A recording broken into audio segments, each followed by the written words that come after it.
საერთაშორისო დადასტურდა ის, რასაც ჩვენ საუბრობდით, რომ ეს მთელი კამპანია მიხეილ სააკაშვილთან დაკავშირებული ხან Free Misha-ს ლოზუნგით, ხან ჰუმანიტარულად სადმე გადაყვანის ლოზუნგით, ხან წამებაზე, ხან მოწამვლაზე, ეს ყველაფერი იყო ორკესტრირებული და დაფინანსებული კამპანია. ჩვენ ნახეთ ყველაზე მახინჯი სახე იმისა, რასაც შეიძლება ეწოდოს პოლიტიკა, როდესაც შეიძლება მოისყიდო მედია, მოისყიდო პოლიტიკოსები, მათ ათქმევინო ის, რაც გჭირდება, გაავრცელოთ დეზინფორმაცია და ფაქტობრივად ამ დოკუმენტებს გაეცნობით, ნახავდით ყველა, სია არის ჩამოწერილი აქტივობების, თუ კი არსებობს სადმე წიგნი ჰიბრიდული ინსტრუმენტების შესახებ, ყველა ეს მეთოდი შიგნით იქნება ჩამოწერილი. ჩვენ ნახეთ რა შეკვეთილი სტატიები, ნახეთ რომ რეზოლუციები, რომელზეც ჩვენ გვეუბნებოდნენ, რომ ეს იყო ზოგიერთი მიხეილ სააკაშვილის მიმართ განსაკუთრებული სიმპათიით განწყობილი ევროპარლამენტარის იდეა და ეს იყო რაღაც ევროპის შუაგულში, ასე თქვა, წარმოშობილი და განვითარებული იდეები, აღმოჩნდა, რომ ამერიკიდან ლობისტები წერდნენ ამ რეზოლუციის პროექტებს. ჩვენ ასევე ვნახეთ, რომ მუდმივი კომუნიკაცია არსებობდა ლობისტებსა და ევროპარლამენტარებს შორის და ეს მხოლოდ ერთადერთი რამის გამო გახდა ცხადი ჩვენთვის, იმიტომ რომ ამერიკაში არსებობს ის კანონი, რომელიც სამწუხაროდ აქ სხვანაირად გვითარგმნეს ქართულ საზოგადოებას და დაუძახეს რუსული კანონი, ამერიკაში მოქმედებს რუსული კანონი, რომელიც უზრუნველყოფს გამჭვირვალობას ამ პროცესისა. რომ არა ეს რეესტრი დღესაც ეს რეესტრი, რომელიც ამერიკის იუსტიციის დეპარტამენტში არსებობს, ვერავინ ვერ გაიგებდა, რომ ის რეზოლუცია თურმე ყოფილა ლობისტების დაწერილი, ვერავინ გაიგებდა, რომ ის სტატიები ყოფილა თურმე შეკვეთილი, ვერავინ გაიგებდა ამ ყველაფერს და თქვენ წარმოიდგინეთ, რა ლობიზმი მიმდინარეობს დღეს საქართველოში, რა დაფინანსებული კამპანიები მიმდინარეობს და ჩვენ ამის შესახებ წარმოდგენაც არ გვაქვს, იმიტომ რომ სამწუხაროდ განსხვავებით ამერიკისგან ჩვენთან ეს ეგრეთ წოდებული რუსული კანონი არ გვაქვს და გამჭვირვალობა არ არის უზრუნველყოფილი. დაზუსტება მინდა ფარასთან დაკავშირებით. იმ კანონში არ ვიცი თქვენ როგორ გახსოვთ თუ არა, თქვენ გახსოვთ რომ ის კანონ პროექტი იყო სიტყვასიტყვით თარგმანი ამერიკული კანონისა. სიტყვასიტყვით ყველა სიტყვა ეწერა შიგნით, რაც წერია ამერიკულ კანონში და არც ერთ სიტყვა არ ეწერა შიგნით, რაც არ წერია ამერიკულ კანონში. სიტყვასიტყვით ასლი იყო. ფოტო ასლი იყო ფაქტობრივად უბრალოდ ლინგვისტურად ნათარგმნი ქართულად. და ამაზე ეს არის, ხო ხედავთ ჩვენი საზოგადოება ევროპულის და ამერიკულიც იგებს, როდესაც არის მოგებულია, როდესაც არსებობს გამჭვირვალობა და ჩვენ სწორედ მაშინაც ამ მართული კამპანიით, როდესაც დეზინფორმაცია გაავრცელებს, თითქოს რაღაც რუსული იდეები იყო ეს და ასე შემდეგ, ჩართული იყო ამაში უცხოელი პოლიტიკოსები, ყოფილი თუ ასე შემდეგ დიპლომატები ჩართული ამ კამპანიაში, უცხოური დაფინანსების ორგანიზაციები ჩართული და ფაქტობრივად მაშინ ქართულ საზოგადოებას წაართვეს უფლება სცოდნოდათ და ქონდათ იმავე დონის ცოდნა, რაც აქვთ ამერიკელ მოქალაქეებს. მაგრამ საბედნიეროდ ამერიკაში არსებობს ეს ეგრეთ წოდებული რუსული კანონი და ამერიკული რუსული კანონი ჩვენ გვაძლევს ამის საშუალებას. ჩვენ საერთო ჯამში ამას გარდა ვნახეთ ლობიზმის, ასე ვთქვათ, მთელი სიღრმე სადამდე არის, ვნახეთ, რომ პრეზიდენტთან უნდათ რატომღაც ამერიკის საელჩოს მეშვეობით შეხვედრების ორგანიზება, როდესაც მის ნიუ-იორკში ვიზიტის დროს რაშუაში ამერიკის საელჩო, როდესაც პრეზიდენტი არის ნიუ-იორკში, რატომ ესაუბრება ამერიკის საელჩო, ამერიკის საელჩო ლობისტებს, რომლებიც ხედავთ, რომ დეზინფორმაციის გავრცელებით არიან დაკავებული. აი ეს ყველაფერი, რა თქმა უნდა, ეს ყველა კითხვა კიდევ ერთხელ წარმოშვა ერთის მხრივ და მეორეს მხრივ ყველა ბევრ კითხვას გასცა პასუხი და აჩვენა კიდევ ერთხელ თუ რა ზიანს აყენებენ ასეთი კოორდინირებული კამპანია საქართველოს და სხვათა შორის რაც შეეხება ევროპარლამენტს.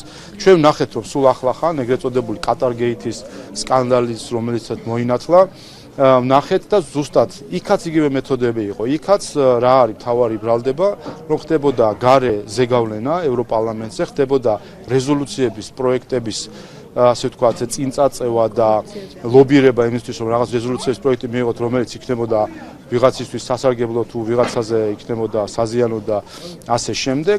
ზუსტად იგივე მეთოდები მიხილეთ ჩვენ ამ შემთხვევაშიც, რაც ახლა გვაქვს, ფაქტობრივად გვაქვს ახალი სკანდალი მიშა გეითის სახით. ჩემი გამოცდა მინდა დაზუსტება. ფარას დოკუმენტში ასევე ვნახეთ, რომ იქ ეწერა, რომ უნდა ეაქტიურად დიმიტრო ყულებასაც, ჩვენ გვახსოვს, რომ ეს ადამიანი იყო პირველი, ვინც ისაუბრა ელჩთან დაკავშირებით, რომ უნდა გაუშვათ.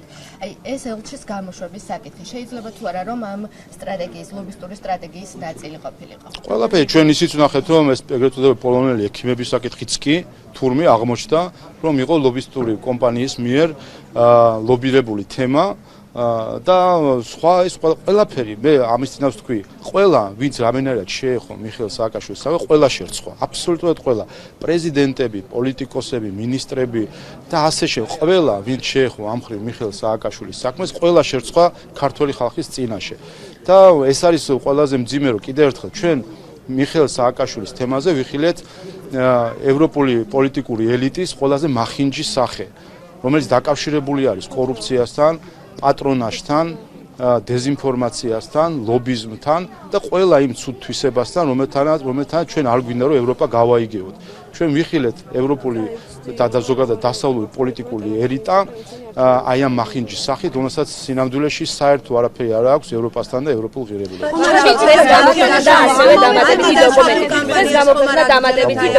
დამატებითი დოკუმენტი გამოქვეყნდა, სადაც არის ასევე საუბარი მასთან დაკავშირებით, რომ ჯო ბაიდენს, ამერიკის შეერთებულ შტატებს, ევროპარლამენტს და დასავლეთს უნდა იაქტიურა, რომ მიხეილ სააკაშვილი აი ამ როგორც ამბობენ წამებისა და არაადამიანური მოპყრობისგან ყოფილიყო გათავისუფლებული და ზოგადად ასეთი საკითხით, ასეთი პოზიციით პოზიციონირებას როგორ უყურებთ თქვენ? კიდევ ერთხელ, ანუ ამ დოკუმენტებით დასტურდება ერთი რამე, ანუ აი ეს თუ შევადარეთ ამავე დროს თუ რა არის სიმართლე და რა არის ფაქტები და ამ ფაქტებზე ჩვენ საბოლოო ბეჭედი ამ ფაქტებს დაუსვა ადამიანის უფლებათა ევროპულმა სასამართლომ, რომ საკითხი იმასთან დაკავშირებით თუ არასათანადო სამედიცინო სერვისი მიეწოდება, წამება, მოწამვლა, ეს ყველაფერი რო არის ტყუილი და დეზინფორმაცია, ეს არის უკვე ფაქტი და შევხედავთ თუ რაში იხარჯებოდა მილიონები, რა კონტაქტები იყო, რა კავშირები, პირდაპირ სია არის, სატელეფონო საუბრები ვისთან ჰქონდათ, იმეილებს ვის წერდნენ, ვის სტატიას აწერინებდნენ, ვის ინტერვიუს აწერინებდნენ, ასე შემდეგ, ჩვენ ვნახავთ რომ ეს იყო მთელი კამპანია აწყობილი დეზინფორმაციაზე, ეს იყო ჰიბრიდული თავდასხმა საქართველოზე, ქართულ სახელმწიფოზე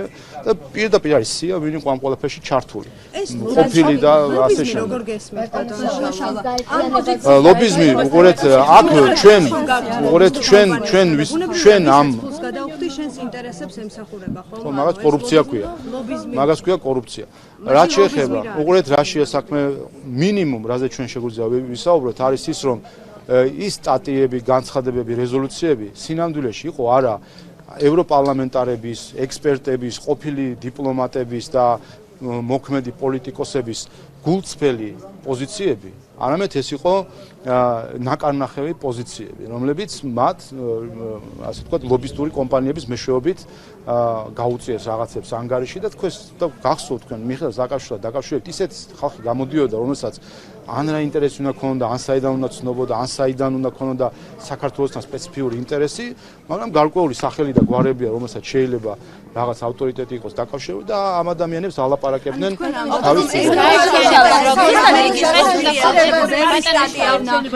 აი ვინც კი ამ პროცესში მოგიწოდებდათ რომ ჰუმანიტარული მიზნით თქვათ გეზრუნათ სააკაშვილის ჯანმრთელობაზე ყველა საქართველოს წინააღმდეგ იბრძოდა ანუ ყველა ამას მე კი არ ვამბობ ამას მე კი არ ვამბობ ეს თქვა ადამიანის უფლებათა ევროპულმა სასამართლომ რომელსაც თქვა რომ მოწამვლა არასათანადო სამედიცინო მომსახურება წამება ეს ყველაფერი არის ტყუილი და შესაბამისად ჩვენ და ადამიანის უფლებათა ევროპული სასამართლო ვამბობთ რომ ყველა ეს ადამიანი იქნება ეს ევროპარლამენტარი ყოფილი დიპლომატი მოქმედი თუ არ ვიცი მე პოლიტიკოსი თუ ვინც იყო კიდევ ერთხელ ვინც შეეხო ამ საკითხს აი ამ დეზინფორმაციული კუთხით ყველა ეს ადამიანი თავს ესხმოდა და სამწუხაროდ კვლავ ესხმის ქართულ სახელმწიფოს დეზინფორმაციული კამპანია.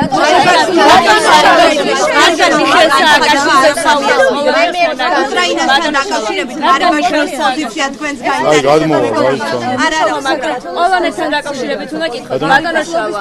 მიხეილ სააკაშვილის დაიესეთ ხო, ნუ ეს ალბათ ბევრ სხვა საკითხს კიდე შეგუებული ვართ ახლა სააკაშვილთან დაკავშირებით გავრცელებულ დეზინფორმაციას ასე შემდეგ ყველა ასე ვთქვათ დაბიოქმედება ჩვენ ნაციონალურ მოძრაობისგან შეგუებული ვართ, მაგრამ ერთ-ერთი მთავარი კიდე რაც გამოჩნდა უკვე დოკუმენტურად დადასტურებული, ის თუ როგორ იბრძვის ნაციონალური მოძრაობა და მათი მფარველები საქართველოს წინააღმდეგ, საკუთარი ქვეყნის წინააღმდეგ და სანქციებას ითხოვენ ქვეყნისას, საქართველოს მოქალაქეებისას.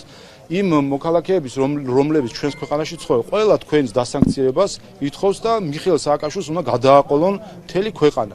აი ეს თუკი რამე შეიძლება იყოს მდაბიო საქციელი, სწორედ ეს არის მდაბიო საქციელი. ამას პატიოსან საზოგადოებაში ეძახიან ღალატს. ასე რომ რა თქმა უნდა ღალატია, როდესაც შენ იხდი ფულს და ეკვრები ადამიანებს იმისთვის, რომ შენი ქვეყანა დაასანქცირონ და შენ ქვეყანას დაეხსნე თავს. ამიტომ ეს არის ღალატის მთელი ანატომია, რომელიც ჩვენ აი ამ ანგარიში ამოვიწყეთ.